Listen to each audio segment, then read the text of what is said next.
The silence in that dusty parlor was so thick, you could hear a man's heartbeat skip.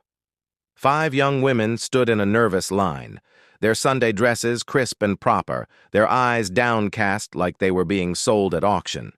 And maybe they were. The matchmaker, Mrs. Halloway, smiled her painted smile and gestured toward each one like a merchant showing off prize horses. But Thomas McKenna wasn't looking at the pretty ones with their tiny waists and delicate hands. His weathered finger pointed straight at the woman on the far end, the one the others had been whispering about since they'd stepped off the stagecoach that morning. "That one," Thomas said, his voice rough as gravel. "Give me the fat one." The room gasped. Even Mrs. Halloway's professional composure cracked like thin ice. 3 days earlier, Thomas McKenna had been the loneliest man in Coyote Ridge, Wyoming. His ranch sat 5 miles outside town, where the wind howled through the valley like a woman mourning her dead. He'd built every fence post himself, broken every horse in his stable with his own 2 hands, and survived 3 harsh winters with nothing but his cattle and his pride. But pride doesn't keep a man warm at night. Pride doesn't cook a hot meal or mend the holes in your shirts or give you a reason to shave on Sunday morning. At 42 years old, Thomas had resigned himself to dying alone, until his younger brother, Samuel, rode out from Kansas City with a newspaper clipping and a crazy idea. "You need a wife, Tom," Samuel had said, spreading the advertisement on the kitchen table like it was a treasure map. "Look here, Mrs. Halloway's matrimonial service. She brings respectable women west for men like you. Good women who need a fresh start." Thomas had stared at his brother like he'd suggested robbing a bank. "I'm not buying a woman, Sam." "You're not buying anyone. You're giving someone an opportunity, and yourself one too." Samuel had leaned back in his chair, his younger face still smooth where Thomas's had been carved by sun and hardship. "What's the alternative? You gonna court the banker's daughter? She's 17 and wouldn't know a cow from a chicken? The widow Henderson? She's already told half the town she'd rather eat glass than marry a rancher." The words had stung because they were true. Thomas was rough. Uneducated past the 8th grade. His hands were scarred, his back was bent from years of hard labor, and he smelled like horses more often than not. He wasn't the kind of man women dreamed about, but he had land. He had a sturdy house with a stone fireplace and glass windows. He had a well that never ran dry and a root cellar stocked for winter. He could provide. He could protect. Wasn't that enough? 2 weeks later, Mrs. Halloway's telegram arrived. 5 suitable candidates arriving Thursday. Be prepared to make your selection. Thursday came with a dust storm that turned the sky orange. Thomas rode into town with his stomach in knots, his brother beside him offering unwanted advice. "Don't pick the prettiest one," Samuel said. "Pretty women are nothing but trouble. Find one who looks sturdy, someone who won't complain about hard work." Thomas didn't respond. His mind was already spinning with doubts. What kind of women would travel 1,000 miles to marry a stranger? Desperate ones, probably. Damaged ones. Women with secrets and sorrows that would haunt his house worse than loneliness ever did. The parlor at Mrs. Halloway's boarding house smelled like lavender and desperation. The 5 women stood in a line, each one trying to look confident and terrified at the same time. Mrs. Halloway introduced them like she was presenting debutantes at a ball. "This is Miss Emily Hartford from Boston. Educated, refined, excellent at needlework." Emily was a wisp of a thing, blonde and pale as morning milk. She kept her eyes on the floor. "Miss Caroline Breslin from Philadelphia. A school teacher. Very well read." Caroline was tall and stern-looking, with dark hair pulled back so tight it must have hurt. "Miss Ruth Ann Cooper from Virginia, a minister's daughter. Plays the piano beautifully." Ruth Ann was pretty in that fragile way that made men want to protect her. She smiled nervously. "Miss Ada Thornton from Ohio.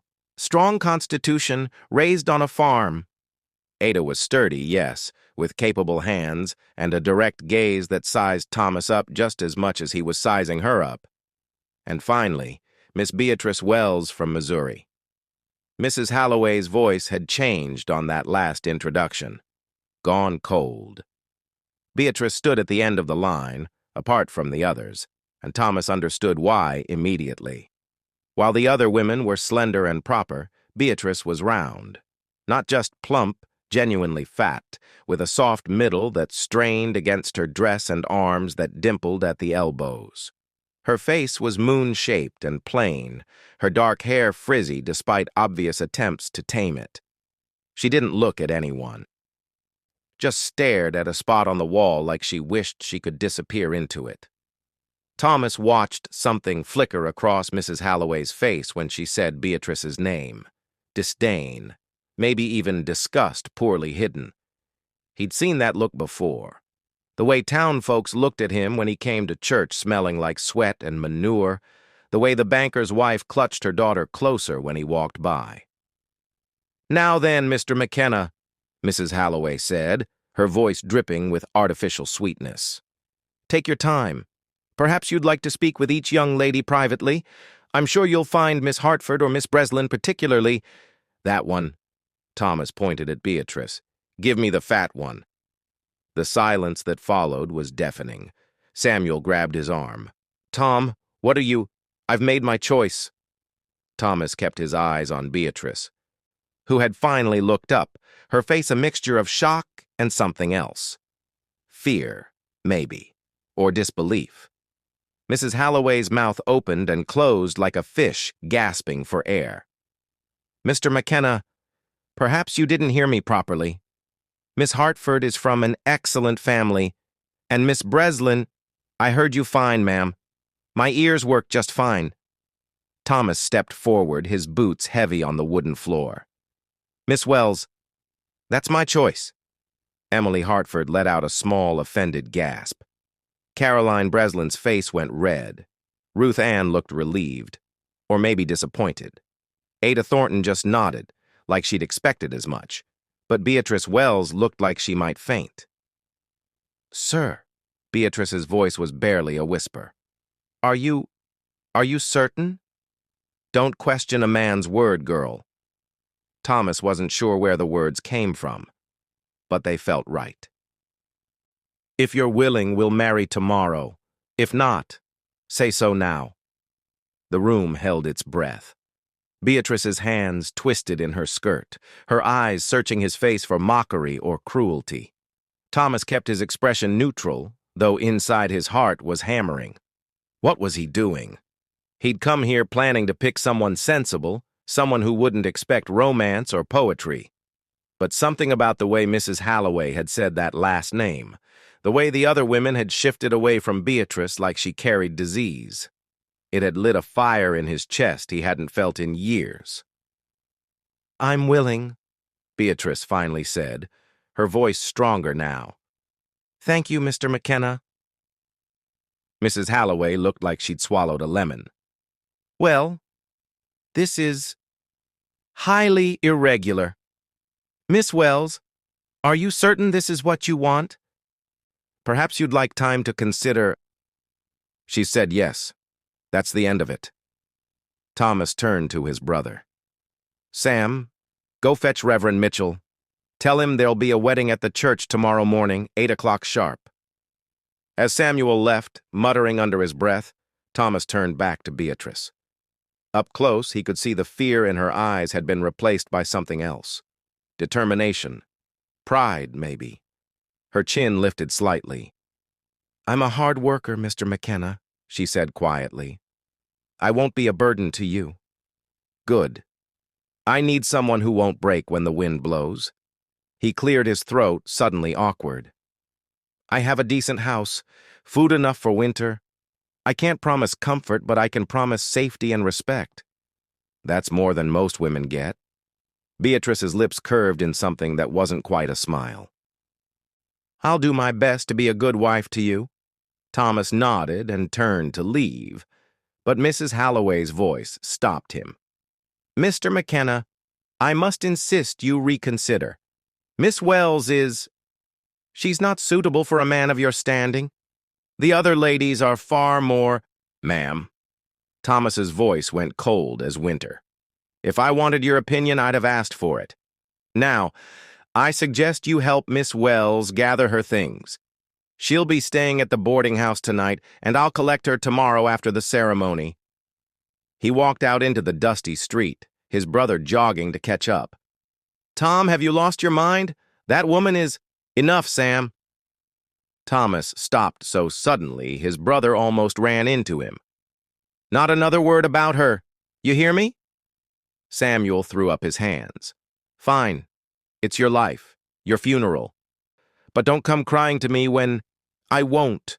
Thomas mounted his horse, his jaw set. "Go get the Reverend like I told you." As he rode out of town, Thomas couldn't shake the image of Beatrice Wells standing in that line, invisible until he'd called her name. Something in her eyes had spoken to something in him. A recognition of what it meant to be overlooked, dismissed, judged by appearances. He didn't know if she'd make a good wife. He didn't know if he was making the biggest mistake of his life, but he knew one thing for certain. Whatever happened next, Beatrice Wells deserved better than the way Mrs. Halloway had looked at her, and Thomas McKenna had never walked away from someone who needed defending. But what secrets was Beatrice hiding, and why had Mrs. Halloway been so desperate to steer Thomas toward any woman but her? The wedding was tomorrow, and nothing in Coyote Ridge would ever be the same.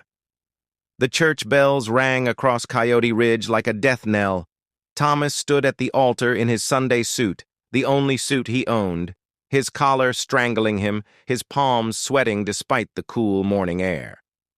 Reverend Mitchell kept glancing at the door with barely concealed curiosity. The whole town had heard about the strange wedding by now. A bachelor rancher marrying a fat mail-order bride he'd barely spoken to. The gossip had spread faster than wildfire. Samuel sat in the front pew, his face a mask of concern. A few curious townspeople had filtered in. Mrs. Henderson, the widow who'd refused Thomas. Old John Murphy, who ran the general store. Even the banker and his precious daughter, come to witness the spectacle. Then the door opened, and Thomas forgot to breathe. Beatrice Wells walked down that aisle alone. No father to give her away. No friends to smile encouragement. Mrs. Halloway had stayed away, making her disapproval clear. But Beatrice walked with her head high, wearing a simple blue dress that someone, probably one of the other mail-order brides, had helped her alter to fit properly. Her hair was pulled back neat and smooth. Her face was scrubbed clean, her eyes forward. She wasn't beautiful. Thomas knew that. The town knew that. But there was something in the way she carried herself, something that made him stand a little straighter, made him want to be worthy of that courage. When she reached the altar, Beatrice looked up at him and whispered, "I'm here." "So am I," Thomas replied, and meant it. The ceremony was quick. Reverend Mitchell rushed through the words like he was trying to outrun a storm. Thomas repeated his vows in a voice steady as bedrock. Beatrice's voice wavered once, then grew strong. When Thomas slipped the simple gold band, his mother's ring, the only valuable thing he owned, onto her finger, her eyes went wide with shock. "You may kiss your bride," Reverend Mitchell said, and the church went silent. Thomas leaned down. Beatrice tilted her face up. Their lips met in a brief, chaste kiss that tasted like hope and terror in equal measure. It was done. For better or worse, they were married. The ride out to the ranch was silent, except for the creak of the wagon and the rhythm of hooves. Thomas had loaded Beatrice's single trunk. She traveled light, barely any possessions to her name, and helped her up onto the seat. She sat stiff as a board, her hands folded in her lap, staring at the endless prairie stretching before them. "It's not much," Thomas finally said, breaking the silence. "The house. It's sturdy, but it's not fancy. No wallpaper or curtains. No piano like Mrs. Halloway probably promised." "I didn't come for wallpaper, Mr. McKenna." "Thomas. You can call me Thomas. Or Tom, if you prefer." "Thomas, then." Beatrice glanced at him sideways. And you should call me B. Beatrice sounds like someone I'm not. Who are you then? The question hung in the air. Bee's hands tightened in her lap, and Thomas saw her swallow hard. Someone grateful for a second chance, she said quietly. Someone who will work hard to earn the trust you've shown me. They didn't speak again until the ranch came into view. The weathered house with its sagging porch. The barn that needed new shingles, the corrals and pastures stretching toward the mountains. It wasn't impressive, but it was honest. Real. Thomas helped Bee down from the wagon. She stood in the yard, taking it all in, and he waited for disappointment to cross her face. Instead, she smiled, the first real smile he'd seen from her. "It's perfect," she said, and Thomas felt something crack open in his chest. The first week of marriage was awkward, as a newborn calf learning to walk. Thomas showed Bee around the property, introduced her to the animals, explained his routines. She listened carefully, asked smart questions, and set about making the house a home with a determination that startled him. She scrubbed floors, organized the pantry, mended his torn shirts, and cooked meals that made him realize he'd been slowly starving himself for years. But at night, they slept on opposite sides of the bed, a canyon of space between them. Thomas snored and pretended to be asleep while Bee lay rigid beside him. Neither knew how to bridge that gap. On the 8th day, Samuel rode out to visit, his face tight with concern. "How's married life, brother?" he asked, though his tone suggested he already knew the answer. "Fine," Thomas lied. "Tom, I need to tell you something." Samuel dismounted, glancing toward the house where Bee was hanging laundry. "I did some asking around about your wife, sent some telegrams to Missouri." Thomas's blood went cold. "Sam, don't—" "You need to know. Beatrice Wells isn't who she says she is." The words fell like stones into still water. Thomas grabbed his brother's arm, his grip iron tight. "What are you talking about?" "Her real name is Beatrice Thornhill. She was married before Tom, to a man named Walter Thornhill, a merchant in Kansas City." Samuel pulled free, his face grim. "He died 6 months ago, suddenly. And there were rumors, bad ones. People said she poisoned him, said she got tired of being mocked and mistreated and put arsenic in his coffee one morning." Thomas felt the ground tilt beneath him. "That's a lie." "Is it?" "The authorities couldn't prove anything, so no charges were filed. But the whole town turned on her, called her a murderer. She had to leave, change her name, start over." Samuel's voice softened with pity. "Tom, you married a woman who might have killed her first husband, and you don't even know her." Thomas's mind was reeling. He thought about Bee's careful silences. The way she flinched when he raised his voice, the sadness that lived behind her eyes like a permanent shadow. He thought about the gold ring on her finger and the vows they'd spoken. "Get off my property," Thomas said quietly. "Tom, now." His voice cracked like a whip. "You come to my home and slander my wife based on gossip and rumor? You think I don't know what it's like to be judged unfairly?" Thomas stepped closer, his face inches from his brother's. "I don't care what people said about her. I care about the woman who's been working herself to the bone for 8 days trying to make me happy. Now get out before I forget we're blood." Samuel stared at his brother like he'd grown a second head. Then he shook his head sadly, mounted his horse, and rode away without another word. Thomas stood in the yard, his heart pounding, his hands shaking. When he finally turned toward the house, Bee was standing on the porch, the laundry basket at her feet. She'd heard everything. Tears streamed down her face, but she wasn't crying. Her expression was something beyond tears. "It's true," she said, her voice hollow. "Not the poison. I never hurt Walter, but everything else is true. He was cruel, Thomas. He married me because his mother wanted grandchildren, and I was the only woman desperate enough to say yes to him. For 5 years he told me I was disgusting. that no man would ever truly want me. When I lost the babies, 3 of them, he said it was God's punishment for my gluttony. She wrapped her arms around herself, small despite her size. When he died, it was his heart, the doctor said, just gave out. Everyone assumed I'd done it. They wanted to believe I was capable of murder because that made more sense than thinking a woman like me could be innocent. Thomas walked toward her slowly, like approaching a wounded animal. Why didn't you tell me? Would you have married me if you knew? Bee's laugh was bitter. Mrs. Halloway didn't want me in her group, said I'd ruin her reputation. But she needed 5 women to make the trip worth it, and I was desperate enough to beg. I changed my name, paid extra, promised to stay invisible. She met his eyes finally, her face fierce despite the tears. I came west to disappear, Thomas, to be forgotten.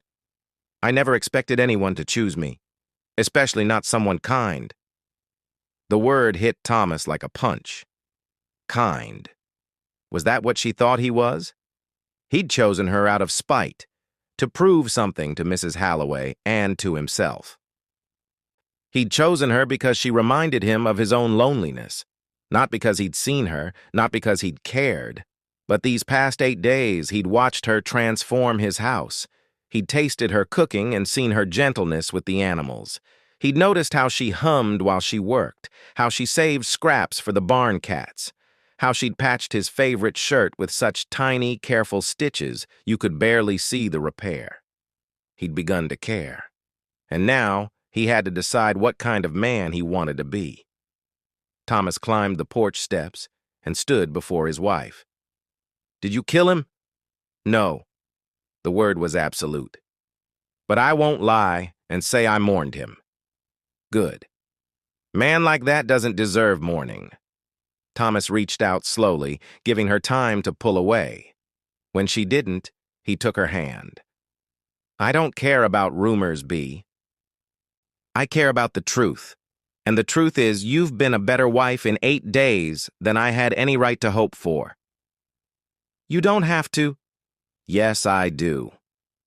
His voice was rough with emotion he didn't know how to express. I chose you for the wrong reasons. Pride and stubbornness. But I'm choosing you again right now for the right ones. Because you're brave and strong and honest. Because you deserve someone who sees you. He squeezed her hand gently. If you'll have me. Truly have me. Bee stared at him like he was speaking a foreign language. Then slowly, she smiled through her tears. That same real smile from when she'd first seen the ranch. I'll have you, Thomas McKenna, for as long as you'll have me. Thomas pulled her into his arms, and for the first time, Bee didn't hold herself stiff. She melted into him, her softness fitting against his hardness, like 2 puzzle pieces finally finding their place. They stood there on that old porch while the wind whispered through the valley and the sun climbed higher in the endless Wyoming sky.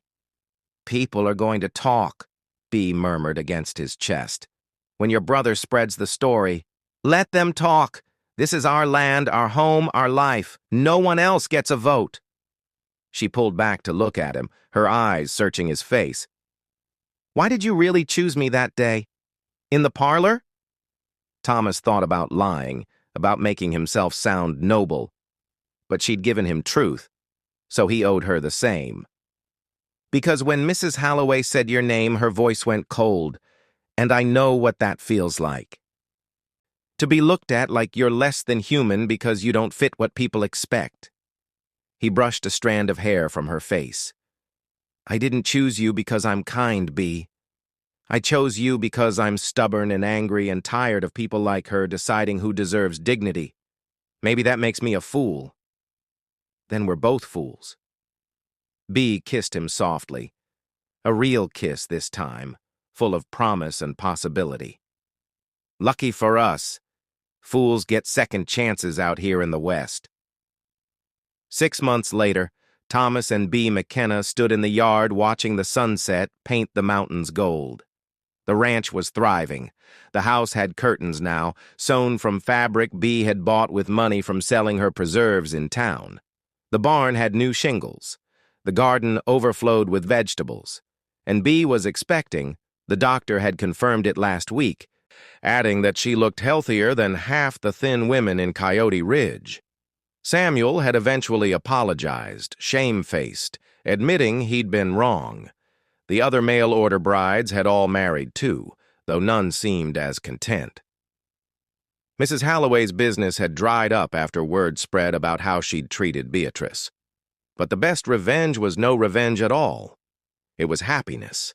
It was belonging. "Do you ever regret it?" Bee asked, her hand resting on her growing belly. "Choosing me?" Thomas pulled her close, breathing in the scent of bread and lavender that clung to her hair. "Every day I wake up grateful I was fool enough to point at you and demand the fat one." Bee laughed, the sound rich and free. "You're lucky I'm too happy to hit you for that." "I'm lucky for a lot of reasons." Thomas kissed the top of her head. "But mostly, I'm lucky you were brave enough to say yes." They stood together as darkness fell, two people who'd been invisible to the world until they'd found each other. Not a perfect love story, not a fairy tale. Just two broken people becoming whole in the wild, honest West, where the only thing that mattered was the strength to survive and the courage to be seen. And that was enough. That was everything.